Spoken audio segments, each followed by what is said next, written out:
YouTube va mal. YouTube va très très mal. J'ai peur pour l'avenir de YouTube.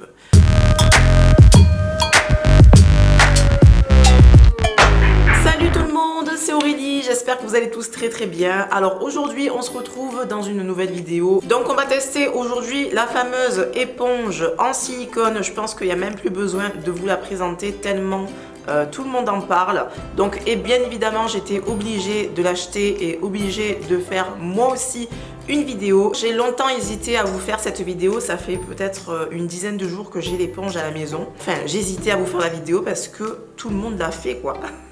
Tout le monde l'a fait. Maintenant YouTube, on voit tout.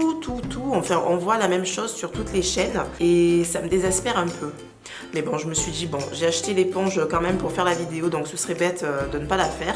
Et puis ça, ça me permettra de vous donner mon vrai avis, enfin mon avis personnel sur l'éponge. Ce que YouTube est en train de devenir en ce moment, ça me fait peur. Ça me fait vraiment peur parce que... voilà, en ce moment, c'est que des vidéos buzz, que des titres putaclic, comme on les appelle. Et franchement, je ne suis pas prête à faire ça pour réussir, en fait. Voilà. Donc, j'ai peur pour l'avenir de YouTube. Enfin bref, voilà. Donc, on va commencer cette démonstration. Juste avant de commencer, j'allais oublier, j'ai un super code promo pour vous. J'ai reçu il n'y a pas très longtemps une superbe combinaison One Piece. Donc je pense aussi que vous avez dû certainement en entendre parler tellement ces combinaisons sont très populaires en ce moment. Donc voilà, je suis vraiment très contente, elle est super jolie. Elle taille très très grande, donc faites attention si vous êtes intéressé par ces combinaisons, prenez deux tailles de moins. Donc moi d'habitude je fais du M ou du L. Là j'ai pris du S et c'est quand même un petit peu large, mais bon ça va, ça passe hein. Mais je veux dire, si j'avais pris du XS ça aurait passé. Donc je vous mets le code promo affiché juste ici pour avoir moins 20% sur le site One Piece jusqu'au 17 février, il me semble que c'est ça. De toute façon tout sera remis en barre d'infos et surtout n'hésitez pas, franchement la qualité est géniale. C'est vrai que les combinaisons ne sont pas données, mais je vous assure qu'au niveau de la qualité, franchement, elles sont super. Donc je suis vraiment très contente et je pense que je vais en recommander. Donc ça m'a été bien sûr envoyé gratuitement par la marque, par le biais d'Octoly. Et je pense que je vais en recommander si jamais il y a des modèles qui me plaisent. J'hésiterai pas à en recommander parce qu'elles sont vraiment super confortables et super jolies. Super tendance et super cocooning. On commence la démonstration de l'éponge en silicone. C'est soi-disant le nouvel objet révolutionnaire pour se maquiller. Franchement, j'en doute. Donc pour être honnête avec vous, je l'ai déjà essayé une fois, mais vite fait. Là, je vais prendre mon temps pour bien l'essayer. Je sais déjà un petit peu ce que j'en pense. Mais on va retester ceci en vidéo pour bien que je sois sûre de mon avis. Donc voilà, je l'ai commandé sur un site américain, je ne me rappelle plus trop du nom parce que c'était pas un site très connu. Donc je prends mon fond de teint, à ce qu'il paraît, il faut l'appliquer sur sa main parce que donc cette éponge en silicone est censée ne pas absorber de produit vu que c'est totalement imperméable. Donc il n'y a pas de gaspillage et donc on n'a pas besoin d'en mettre beaucoup comme quand on le fait avec les beauty blenders ou les pinceaux. Donc c'est parti et je devrais peut-être commencer par me démaquiller. Donc ça commence très bien. Aurélie, tu fais n'importe quoi. Donc je me suis mis juste un petit peu de fond de teint pour aller amener Maëlia à l'école ce matin. Donc aujourd'hui je ne travaille pas. Alors j'ai vu certaines revues où les filles disaient que cette éponge en silicone, ça étalait pas très bien le fond de teint et que ça marchait mieux si jamais on ne mettait pas de crème de jour. Donc déjà premier point négatif parce que il faut toujours se mettre une crème hydratante voilà, tous les jours, qu'on ait la peau sèche ou la peau grasse. Il faut hydrater sa peau. Donc si on a une éponge qui ne fonctionne pas bien quand on hydrate sa peau, déjà il y a un petit souci pour ma part en tout cas. Donc on va voir. De toute façon moi je suis obligée de mettre une crème parce que j'ai la peau extrêmement sèche. Je vais mettre ma crème actuelle, c'est une crème de Dr Pierrico. C'est ma mamie qui m'avait offert. Ça hydrate en tout cas, ça fait son travail. Donc je vais essayer de ne pas me tacher aussi. Voilà, donc on va reprendre là où on en était. Donc fond de teint sur la main, fond de teint sur l'éponge. Mon miroir. Et c'est parti. Alors, le truc, c'est que moi, tout le bas de mon visage est assez marqué par des cicatrices de boutons, voilà. Et il est assez sombre par rapport au haut de mon visage. Donc, ce que je fais quand je me maquille habituellement avec le pinceau, c'est que je commence toujours par là, parce que je veux qu'il y ait le plus de matière ici. Et après, j'étale vers le haut. Donc, on va faire exactement la même chose. Donc, je commence par là.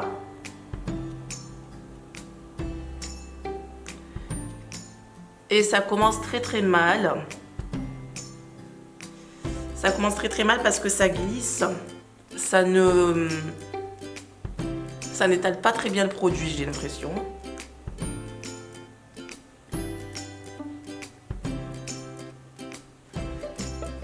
Ça fait des traces.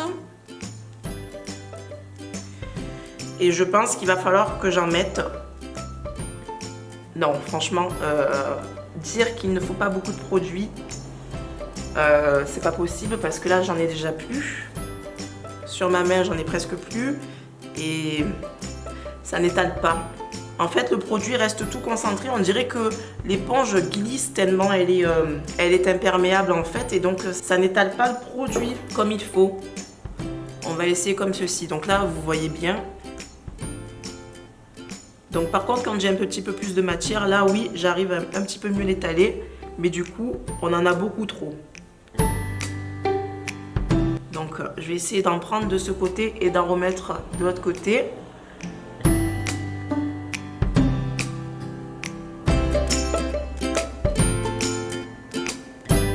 Alors au niveau des contours des yeux, c'est pas très pratique non plus.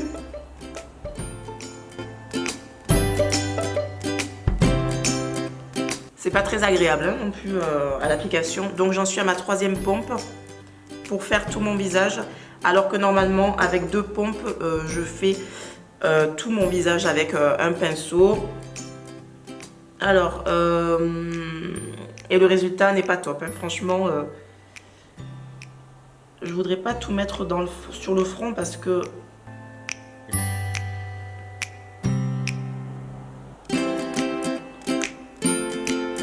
Donc en fait là, si j'avais utilisé un pinceau, j'aurais déjà terminé mon visage. Donc au niveau du temps, ça prend plus de temps.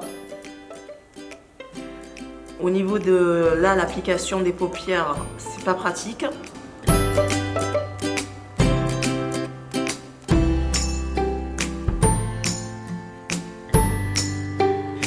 Alors ce que je vois, c'est que mon fond de teint n'est pas appliqué de façon homogène sur l'ensemble de mon visage. Donc, les endroits où j'ai fait la première application, vous savez, là où j'ai appliqué le produit pour ensuite étaler, et bien là, il y a beaucoup de produit qui est resté, donc ça n'a pas beaucoup étalé. Ça n'étale pas très bien. Si j'ai envie d'étaler un petit peu le reste sur le bas du cou, et bien ça ne marchera pas. Ça ne marche pas, il n'y a rien qui s'étale en fait. Je ne peux pas descendre la matière en bas du cou, alors qu'avec un pinceau, je peux le faire. Donc déjà, point négatif, c'est bien ce que je pensais par rapport à ma première utilisation. J'ai pas été du tout emballée par cette éponge. Au niveau de mon nez, j'en ai mis... J'ai pas non plus beaucoup d'imperfections sur le nez, donc ça peut passer, mais c'est pas très pratique pour s'appliquer, vous savez, au niveau des ailes du nez. C'est vraiment pas pratique du tout. Là, j'en suis à 3 pompes et peut-être qu'à la caméra, vous pensez que c'est bien. Mais au niveau de ce que je vois, c'est pas aussi bien que quand j'utilise mon pinceau. Donc voilà, après, je peux sortir comme ça. Oui, je peux sortir comme ça, il n'y a pas de souci. Mais je préfère quand même le résultat que j'ai avec mon pinceau. C'est beaucoup plus pratique, je peux beaucoup plus étaler la matière, donc économiser du produit parce que c'était censé nous faire économiser. Donc là, j'ai dû mettre 3 pompes alors que d'habitude, je mets 2 pompes, une là, une là. Je fais tout descendre en bas et après, je remonte tout vers le haut et c'est terminé avec le pinceau. Donc pour moi, c'est non. Cette éponge n'est pas utile. À ce qu'il paraît, c'est l'éponge qu'il faut avoir absolument. D'après ce qu'on en disait sur les réseaux sociaux, etc. C'était la nouveauté de l'année 2016. Mais non, franchement, Je garde mes pinceaux. Je garde mes pinceaux, c'est beaucoup plus pratique à utiliser. Donc certes, c'est beaucoup plus hygiénique ça parce que vous le passez sous l'eau avec du savon et c'est terminé, il n'y a plus aucun résidu de produit, tandis qu'avec les pinceaux, ça peut rester à l'intérieur des poils. Même si vous les lavez, il peut y avoir toujours des résidus de fond de teint, ainsi qu'avec les Beauty Blender aussi. Donc voilà, mais franchement, je pense que je préfère mes pinceaux largement. Je préfère mes pinceaux, ouais. Après, maintenant que le fond de teint a séché, ça va. Maintenant que le fond de teint a séché, ça va. C'est pas la catastrophe, mais je pense pas, je ne l'utiliserai pas. Franchement, le matin, j'aurai pas le temps d'utiliser ça le matin, quoi. Voilà pour ce qui est de cette éponge là en silicone. N'hésitez pas à liker si ça vous a plu, si vous avez passé un bon moment en ma compagnie. N'hésitez pas à vous abonner pour me suivre plus facilement, ça me fait super plaisir et ça m'encourage. Et sur ce, je vous fais de gros bisous. N'hésitez pas à me laisser en commentaire tout ce que vous avez pensé de cette vidéo, de ce que j'ai utilisé, l'éponge, la combi, One Piece, etc. Et voilà, je vous fais de gros bisous et je vous dis à très bientôt. Ciao!